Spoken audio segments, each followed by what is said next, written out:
everyone, it's Shari Carroll for SimonsSaysStamp.com with part 3 of the Misti, and this time I'll be showing you how to use the Creative Corners.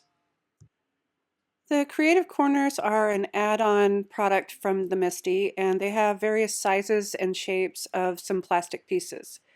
I'll be showing you first how to use the ruler part with a flexible stamp. Sometimes these are hard to position, but with this slide ruler, it's an L-shaped ruler, you can just line your stamp up right to that ruler.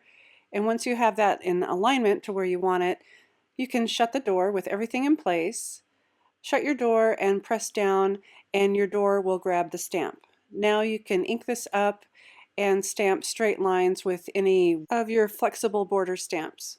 So once you have that inked up, shut the door and press down, or you can slide your fingers across the stamp to get a really good impression.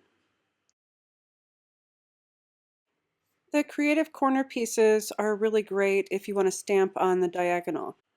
I am using the magnet corner bumper and also a triangle piece where I have placed my stamp right against the edge of the triangle, and then I'll shut my door, grab the stamp, and lift up.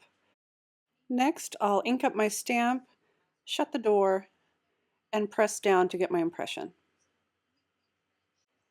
I'll be stamping again, so I want to clean the stamp off before I place it onto the paper just to make sure that I don't get any ink that I don't want. I can set the stamp right next to the other impression, and I still have my triangle and my bumper in place.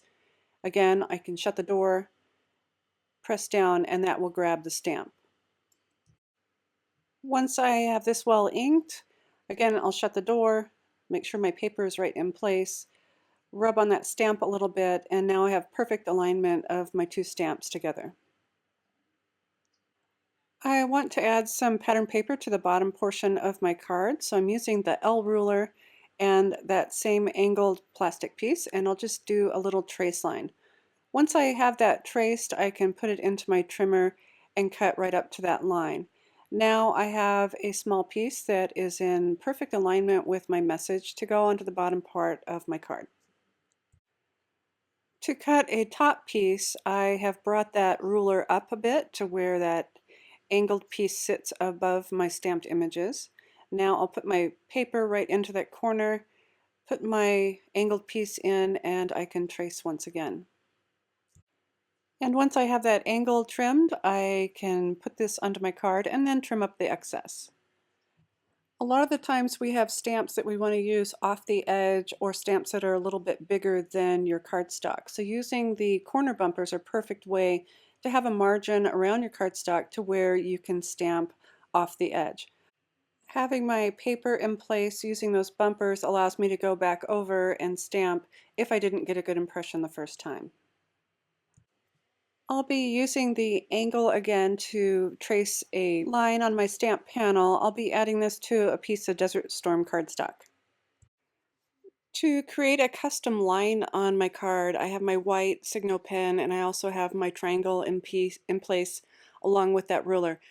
I'll just be adding a line with dots, but I want to remind you that you could use your markers to create plaid patterns by creating a series of lines, moving up and down your cardstock, and then flipping it to go in a reverse pattern. I'll be stamping in the round, and I have a piece of 4x4 paper. I also have my corner pieces, and I've secured this in a diagonal. I've stacked two of the corner bumpers in place so that my cardstock stays secure while I'm doing my stamping.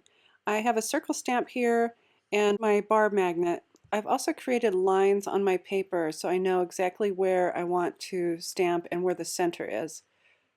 I'll be stamping 8 circles in all, so I will stamp my first 4 in this configuration. Before I stamp, I'll erase my pencil line each time. I'm starting off with yellow, and as I stamp my colors, I will skip the in-between color each time. So I'll shut the door, press down, and get a really good impression. If you need to restamp, it's okay. You can go ahead and ink up again because your paper is really secure with all those pieces in place. Go ahead and re-ink and repress. I've turned my paper counterclockwise one turn and I've placed it right back into that configuration. This time I've inked my stamp up with red and I've skipped the orange that will go in between. Again, I've turned my paper and this time I'll be adding purple. I have skipped the reddish purple that will go in between the red and the purple. Giving this a good press, I'll lift this up. If I need to re-ink, I can because my paper is really in place. Finally, I have stamped a turquoise blue to complete the square of circles. Next, I'll remove the creative corner pieces and I'll place my square flush against the right side and also use one of the bumpers to hold that in place. I have positioned my stamp so that it will stamp in between those other two colors, and it is adjusted down a little bit so it creates that circle. And I'll erase my pencil mark. My next color is a nice blue that will go in between the turquoise and the purple. And now you'll really see the magic happen once I press this down. I don't have any muddy colors because I've used colors that will overlap really well with each other. I have stamped my green and I'm finally stamping with Hot Mama for my final color, which will go between the purple and the red. This is a nice dark color. And now you can see the completion of my rainbow colors. To recap, I've used the straight line ruler to stamp straight borders.